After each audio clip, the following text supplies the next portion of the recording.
Right here on the Tech Yes build desk is the very first NZXT case that I'm going to be building with, at least here on the channel. And this is the H500i. Currently comes in at 100 US or 169 Aussie. I believe in the UK it's over 100 pounds as well. So if it's anything straight away with the pricing, I'd like to see it fixed, at least in the UK and Aussie, compared to the US pricing, where $100 is pretty fair for a case. Though for $30 over the previous H500, what do you get extra? Well, you do get their HUE Plus and their digital fan controller on the back, as well as an LED strip built in behind this bar here. This is also the white version. They do have different color variants, but since I'm going to be doing a white and black themed build here, I figured this would be the best pick. Inside, you've also got two SSD bays, which are detachable and can be placed on the rear side of the motherboard tray behind where you'd put your cables.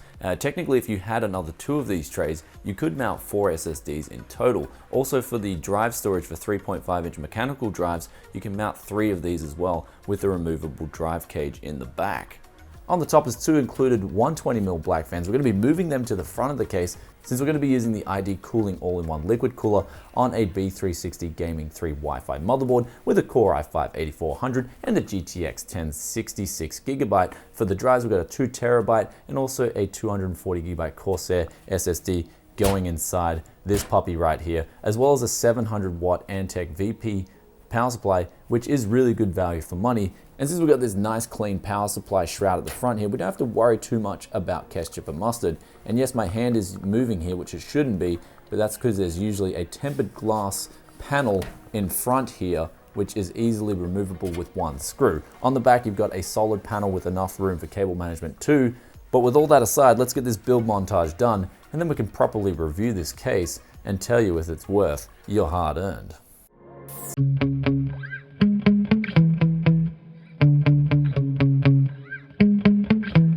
Yeah. Sometimes I get so mad, there's no controlling me. My thoughts get so bad, I'm like, I might grab a bat, I don't know. My wrath, my blood boils over like, oh God, here goes. I lost all feeling from my head to my toes. You said some shit that I can't let go, so just stay tuned for the rest of the show. So have you ever felt betrayed? Switches how you see things, realize something needs change. Cause I know you got me up, let me show you what's up. Cause enough is enough. I'll take a face full of pavement just to make a statement. I know there's no turning back. Oh God, adrenaline wasted, so mad I can taste it. I know there's no turning back. I'll do what it takes, I ain't making mistakes like that. I'll put it on your face to make you go take it back. I lose my shit, I go crazy when I'm mad. And now you go wish you would shut the fuck up real bad.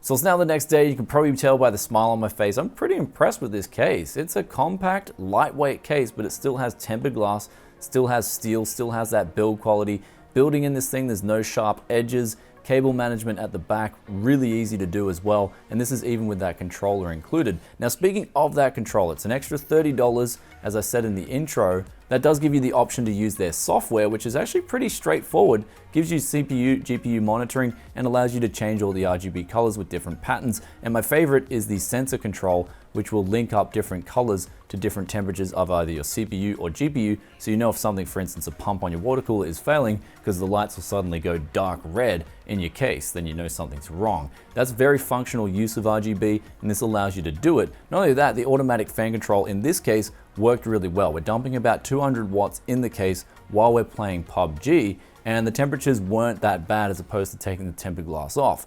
On the GPU, we saw a 3-degree drop after we took the tempered glass side panel off, but the noise was very quiet. I'll let you guys take a quick listen.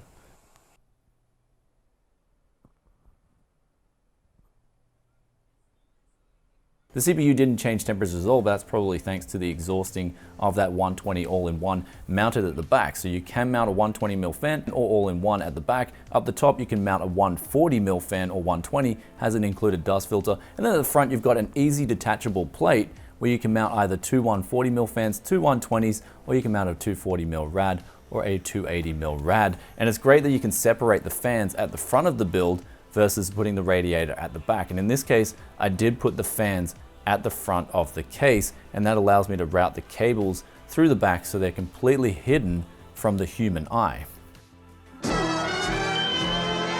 Moving back now with the actual case itself, it is pretty compact in size, yet it is pretty spacious. I had no problems building in this thing. There's absolutely no complaints whatsoever. Very straightforward. Inserting your power supply, straightforward. Putting hard drives, SSDs in, easy. Cable management, easy. And that allowed me just to really complete this build in next to no time.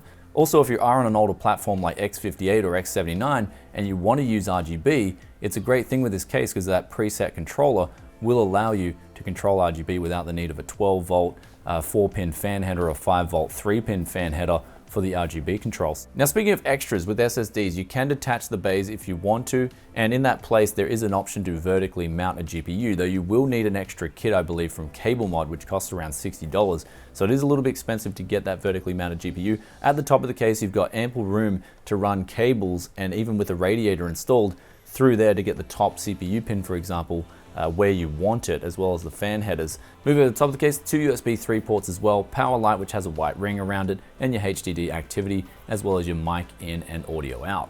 And ultimately, when it comes down to it, there's really not a whole lot I can critique about this case. I actually really like the design that the tempered glass is actually sunk in as opposed to sticking out, and it doesn't really add much weight to the case, but still gives it that clean aesthetic that you're looking for. Also, all over the case, it's a very boxy, simple design too, so it will work well in an office.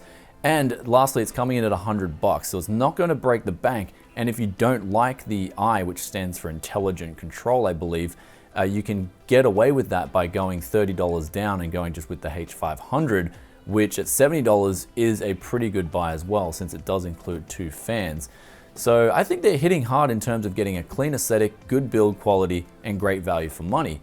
And in the US, the price is pretty good, but like I said in the intro, 169 AUD, I think in PPP terms, it is a little bit overpriced compared to the US, and in the UK, it's over £100 at the moment. So if NZXT can get their pricing right internationally, I think they'll have one big winner on their hands, as they already have in the US. Anyway, guys, hope you enjoyed this review. If there's anything else you'd like to know about this case, then be sure to let me know in the comments section below, or if there's any questions you have, I'll get back to you as soon as I can. If you like this one, be sure to hit that like button, and I'll catch you in another tech video very soon. Peace out for now. Bye.